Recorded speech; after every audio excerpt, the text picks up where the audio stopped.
हमसे कोई अपराध न बन जाए, हमसे कोई दोष न बन जाए। वैसे ये व्यवहार शून्य देश है, ये प्रेम मार्ग के पथिकों का है।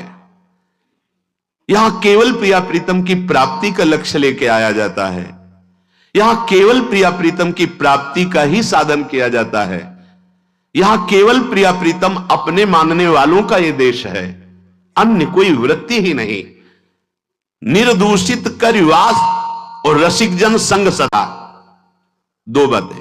अगर वृंदावन का वास मिला है तो निर्दूषित वास करो, कोई आपसे अपराध न बने, कोई दोष न बने, और सदैव रसिक जनों के संग में रहो, उनकी आज्ञा में रहो। तो ये दृढ़ व्रत क्या करेगा? प्रिया प्रीतम का संग प्रदान कर देगा। यह है साधन। वृंदावन का आश्रय वास स्वीकार किया, रसिक जनों का संग, तो अभंग प्रेम रंग प्रदान करने वाले प्रिया प्रीतम का संग प्राप्त हो जाएगा। वृंदावन हित रूप चिंतवत कुंजनी बिचरी प्रेम सो उर्भरी। जहां आपके हृदय में एक बार प्रिया प्रीतम प्रकाशित हुए, ये कुंज निकुंजे इसी दृष्टि से आपको दिखाई देने लगेंगी, नवीन नवीन लीला रस में डूबे रहेंगे। पर निर्दूषित कर वास रसिक जन, रसिक जनों का संग, तो फिर दुष्संग का त्याग, दुष्संग ना होने पावे। कल देवर्षि नारद जी के भक्ति सूत्र में दुष्संग सर्वथैव त्याज्यः, सर्वथैव त्याज्यः, दुष्संग की पहचान तो कह रहे हैं जो शिष्णोदर परायण है, रसेंद्री के अच्छे अच्छे पदार्थ खाने के लिए जबान ललचाती है, जनेन्द्री भोग के लिए हर समय बावरे बने रहते हैं। शिष्णोदर परायण यज्ञ सद भी पथि पुनः शिष्णोदर कृतोद्यमैः आस्थितो रमते जंतुस तमो विशति पूर्ववत् सत्यम शौचम दया मौनम बुद्धि श्रीर् यशः क्षमा समो दमो भगश्चेति यत्संगाद्यात् संक्षयम तेषु शान्तेषु मूढ़ेषु खंडितात्म स्वसाधुषु संगम न कुर्याच्छोच्चेषु योषित क्रीडा मृगेषु च। जो मनुष्य संभोग प्रिय है और रसेंद्री के भोग पदार्थों से प्रियता रखता है, ऐसे नीच पुरुष का संग नहीं करना चाहिए। जो भगवान की भक्ति से रहित है, केवल शिष्ण और उदर परायण है, उनका संग नरकगामी बना देगा। भगवान मना कर रहे हैं। आस्थितो रमते जंतुस्तमो विशति पूर्ववतम।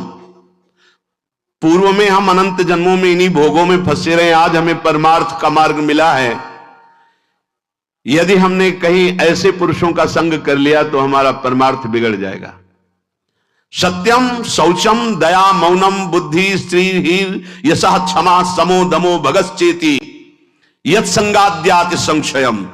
ऐसे दुष्ट संग से हमारे जीवन में सत्य का अभाव हो जाएगा।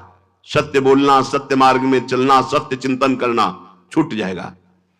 पवित्रता नष्ट हो जाएगी, दया की जगह क्रूरता आ जाएगी, मननशीलता जो भगवत चरणारविंद की होनी चाहिए वो विषयों की होने लगेगी। हमारी बुद्धि, लज्जा, स्त्री, ईश्वर, ये सब भागवतिक सद्गुण नष्ट हो जाते हैं। अतएव दुष्ट संग न करे। ये जो अशांत चित्त है, मूर्ख है, भगवत विमुख है, नष्ट बुद्धि है, ये जो भोगों के खिलौने बने हुए हैं, ऐसे असाधु पुरुषों का कभी भी साधक संग न करे, नहीं तो नष्ट हो जाएगा। दुष्संग का त्याग प्रत्येक साधक को बड़ी सावधानी पूर्वक करना चाहिए।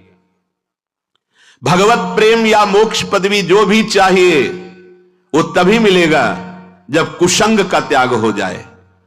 भगवान श्री रामचंद्र जी ने तो विभीषण जी से कहा कि बरु भल बास नरक कर ताता दुष्ट संग जन दे विधाता।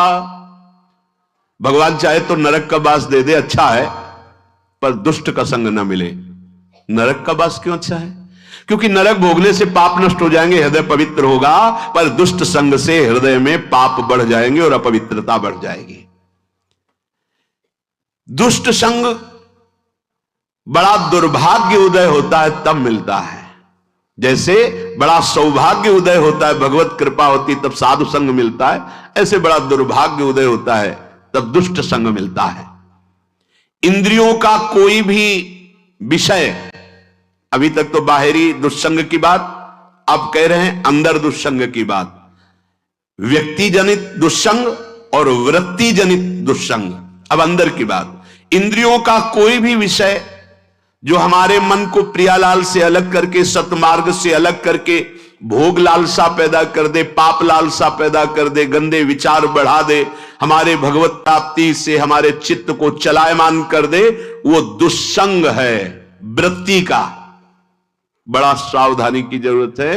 ये भगवत प्राप्ति का मार्ग चलना थोड़ा कठिन है, भगवत प्राप्ति नहीं कठिन है, क्योंकि हमारी वृत्तियां उसी में फंसी रही है। तो ऐसे सत्संग 10 वर्ष सुनो, और हमें लगता है कि अगर सही दुस्संग हो जाए तो 10 दिन में पूरा 10 वर्ष का चैप्टर बदल देगा। तो 10 वर्ष का सत्संग काम उतना नहीं किया, क्योंकि 10,000 जन्मों से हम दुस्संग में ही रहे हैं। तो जहां दुस्संग मिला तो मन राजी हो जाता है, यार बहुत जल चुके, 10 वर्ष हो गए। भगवत प्राप्ति के मार्ग से हमारे चित्त को चलायमान कर देने वाला दुस्संग हमारे पास भेजा जाएगा। बात समझना, माया ऐसे पार्षदों को भेजेगी। बहुत सावधान।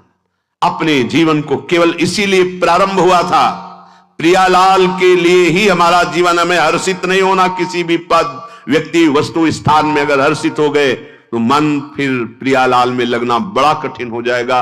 ये बालू का बांध है, एक बार फूटा तो दोबारा बनाना